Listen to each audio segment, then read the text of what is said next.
नमस्कार, मैं पूनम मिश्रा। आज आपके सामने नया वीडियो लेकर के आई हूँ। पिछले वीडियो में मैंने आप लोगों को वर्णों का उच्चारण स्थान बतलाया था। आज मैं आपके सामने संधि लेकर के उपस्थित हुई हूँ। तो चलिए शुरू करते हैं। संधि, संधि का अर्थ होता है मेल या मिलन। तो संधि की परिभाषा है जब दो वर्णों के मेल से जो विकार उत्पन्न होता है उसे संधि कहते हैं। दो वर्ण जब आपस में मिलते हैं और उनसे जो विकार उत्पन्न होता है उसे हम संधि कहते हैं। जैसे विद्याधन आलय, विद्यालय, सत धन जन, सज्जन, यश धन दा, यशोदा। फिर से देखते हैं, दो वर्णों के मेल से जो विकार उत्पन्न होता है उसे हम संधि कहते हैं। संधि यहाँ पर देखिए, विद्यालय, विद्यालय में संधि हुई है विद्याधन आलय। तो यहाँ पर आ और आ की संधि हुई है, आ और आ मिलकर के आ हुए हैं। सत धन जन, त से ज का मेल हुआ है। तो जो धन चिन्ह है उसके दोनों ओर जो वर्ण होते हैं उन दोनों वर्णों का मेल होता है। समझ गए? अब देखते हैं संधि के भेद। संधि के मुख्य तीन भेद होते हैं, स्वर संधि, व्यंजन संधि और विसर्ग संधि। कितने भेद होते हैं? तीन भेद होते हैं। पहला स्वर संधि, दूसरा व्यंजन संधि और तीसरा विसर्ग संधि। तो सबसे हम लोग एक एक करके सारे संधि के बारे में जानेंगे। तब तक संक्षेप में आप लोगों को बता दूं तीनों संधि की थोड़ी थोड़ी परिभाषा, फिर हम लोग डिटेल से सारा जानेंगे। तो सबसे पहले जानेंगे स्वर संधि। स्वर संधि क्या है? स्वर वर्ण से जब स्वर वर्ण का मेल होता है और उनसे जो विकार उत्पन्न होता है उसे हम स्वर संधि कहते हैं। व्यंजन संधि, जब व्यंजन वर्ण से किसी स्वर या व्यंजन वर्ण का मेल होता है और उससे जो विकार उत्पन्न होता है उसे हम व्यंजन संधि कहते हैं। और विसर्ग संधि, विसर्ग से जब स्वर वर्ण या व्यंजन वर्ण का मेल होता है तो उसे हम विसर्ग संधि कहते हैं। तो ये तो संक्षिप्त परिभाषा है। फिर हम लोग धीरे धीरे इसको डिटेल में पढ़ेंगे। तो सबसे पहले जानते हैं स्वर संधि की परिभाषा। अभी जैसा कि मैंने पहले बताया आपको कि जब स्वर वर्ण से स्वर वर्ण का मेल होता है और उससे जो विकार उत्पन्न होता है उसे स्वर संधि कहते हैं। जैसे भोजन धन आलय, भोजनालय, विद्या धन अर्थी, विद्यार्थी, नदी धन ईश, नदीश।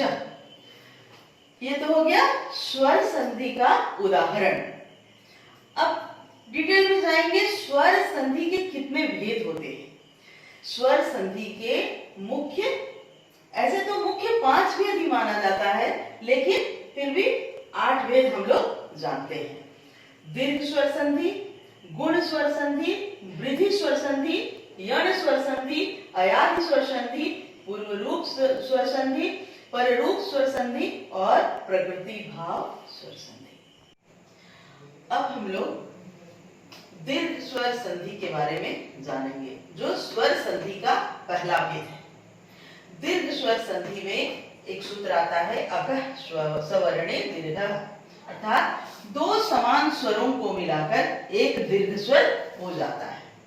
अर्थात जब दो समान स्वर आपस में मिलते हैं तो उसी स्वर का दीर्घ स्वर हो जाता है। समान स्वर क्या क्या है? अ और आ, या अ और अ, आ और अ या आ और आ, ये समान स्वर है। अ से अ की संधि जब होती है तो दोनों समान स्वर है।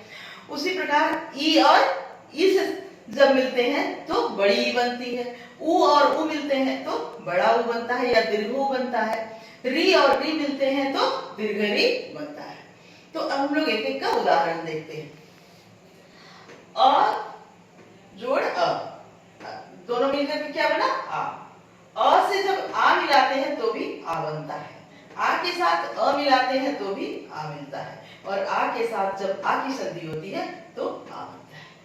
उदाहरण देखिए, धन, धन अर्थी, अर्थात धनार्थी। हिम धन आलय, हिमालय। विद्या धन अर्थी, विद्यार्थी। विद्या धन आलय, विद्यालय। ऐसे आप देखेंगे तो आप अपने से बहुत सारे शब्द मिला करके सोच सोच करके संधि बना सकते हैं। जैसे इसमें धन धन अर्थी, धनार्थी, तो हमें और क्या बना सकते हैं? सुख धन अर्थी, सुखार्थी। दुख धन अर्थी, दुखार्थी। उसी प्रकार इसमें हिम धन आलय, तो हम लोग बना सकते हैं सचिव धन आलय, सचिवालय। भोजन धन आलय, भोजनालय। विद्या धन अर्थी, विद्यार्थी। इस तरह से अ और अ वर्ण का आप लोग समझ गए। नेक्स्ट आते हैं हम लोग ई वर्ण। ई, छोटी ई या हर्ष ई और हर्ष ई मिलकर के दीर्घ ई बनता है। हर्ष ई और दीर्घ ई मिलकर के भी दीर्घ ई बनता है, और दीर्घ ई और हर्ष ई मिलकर के दीर्घ ई, और दीर्घ ई और दीर्घ ई मिलकर के दीर्घ ई।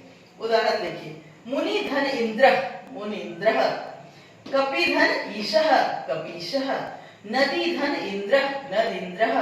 नदी धन ईशः, नदीशः। भानु धन उदय, भानुदय। लघु धन उर्मी, लघुर्मी। वधु धन उत्सव, वधुत्सव। चमू धन ऊर्जा, चमूर्जा। इसमें आप देख सकते हैं कि मुनि में छोटी ई है और इंद्र में छोटी ई है। दोनों छोटी ई मिलकर के बड़ी ई बना है। इसमें देखिए छोटी ई के साथ बड़ी ई का मेल हुआ है। कपि में भी छोटी ई है और ईश में भी बड़ी ई है। बड़ी ई और बड़ी ई मिलकर के भी बड़ी ई बनती है। जैसे नदी धन ईशः, नदीशः। तो इतना में हम लोगों ने देखा कि दोनों ई मिलकर के बड़ी ई ही बनती है। अब आते हैं हम लोग ऊ वर्ण में। छोटा ऊ और छोटा ऊ मिलकर के बड़ा ऊ बनता है। जैसे भानु धन उदय, मतलब भानुदय। छोटा ऊ और बड़ा ऊ मिलकर के बड़ा ऊ बनता है। लघु धन उर्मी, उर्मी मतलब लहर, लघुर्मी। बड़ा ऊ और छोटा ऊ मिलकर के बड़ा ऊ बनता है। वधु धन उत्सव, वधुत्सव। बड़ा ऊ और बड़ा ऊ मिलकर के बड़ा ऊ बनता है। चमू धन ऊर्जा, चमूर्जा। चमू मतलब सेना। अब आते हैं री वर्ण में। री और री मिलकर के दीर्घ री बनता है। जैसे इसमें बहुत कम उदाहरण रहते हैं। मातृधन ऋणम, मातृणम। पितृधन ऋणम, पितृणम। तो इस तरह से हमारा दीर्घ स्वर संधि खत्म हो जाता है। और हम लोग एक बार फिर से देखते हैं कि संधि क्या है। संधि दो वर्णों के मेल से जो विकार उत्पन्न होता है उसको संधि कहते हैं। संधि के मुख्य तीन भेद हैं, स्वर संधि, व्यंजन संधि और विसर्ग संधि। आज हम लोगों ने पढ़ा स्वर संधि की परिभाषा और स्वर संधि के भेद। स्वर संधि के भेद में हम लोगों ने आज दीर्घ स्वर संधि को जाना और उसके उदाहरण देखे। तो इस तरह से हमारा आज दीर्घ स्वर संधि खत्म हो गया। तो आज के लिए इतना ही।